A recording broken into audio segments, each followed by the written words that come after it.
The 49ers are in Indy for the 2024 NFL Combine. Here's what draft analysts and media experts had to say about the 49ers draft needs following a Super Bowl 58 run. When you look at the very long postseason run that the 49ers had, making that Super Bowl 58 appearance, and then all the players that are set to enter free agency, where would you say the biggest needs are for this team? I'd say the line, and that could be either defensive line or offensive line. Defensive line, you have so many guys leaving or whose contracts are about to expire next month. So that position really needs to be bolstered. And to me, I think the lesson over the last few years is that as good as Nick Bosa is, you still need a really good, consistent player opposite him. Well, based on the Super Bowl, you might think secondary would be a good place to start. Although there's no shame in losing to Patrick Mahomes and the Chiefs. I don't think that makes 49ers fans feel any better. But if we start in the secondary and you're picking at the bottom of the first round, there are going to be some guys there. I think Quinion Mitchell at Toledo, he'll be gone by that point, middle of the first round. You have Terry Arnold out of Alabama, probably gone too, but Kool-Aid McKinstry could be there out of Alabama, Terrian's teammate. And a name to keep an eye on, a player that I really like out of Iowa. He's not going to work out this week, but Cooper DeJean.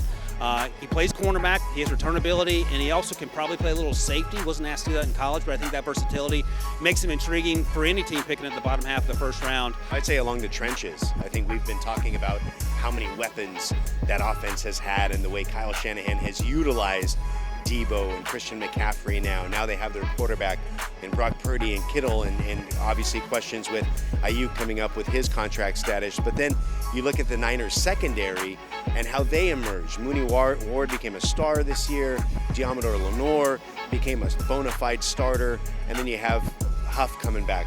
But along the trenches, I think there's questions along the offensive line, there's questions on the defensive line, and that's, I think, where they would look here at the Combine for prospects and ultimately in the draft next month. I think offensive line is a huge one for this team, and there's a lot of really good offensive linemen in this draft, so I think that's really important.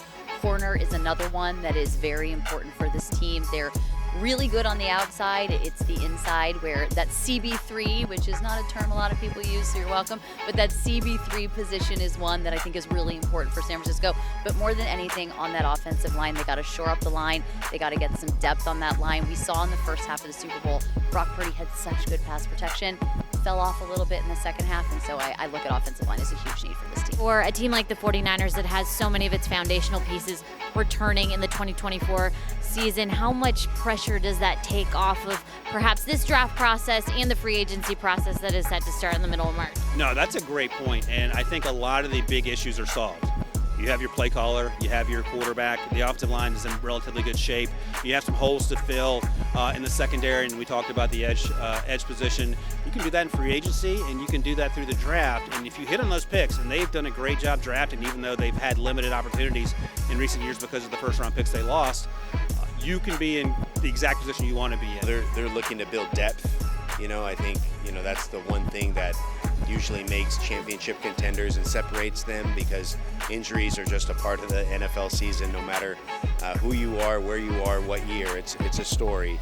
And so the teams that have the depth and relentless in that nature to continue to build a roster throughout the year. And so yes, there will be most of the stars back for the 49ers.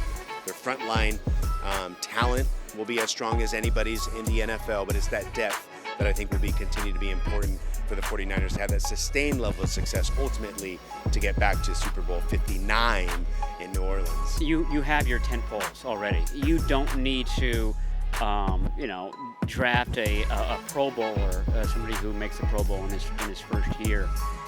This is going to be a talented team no matter what.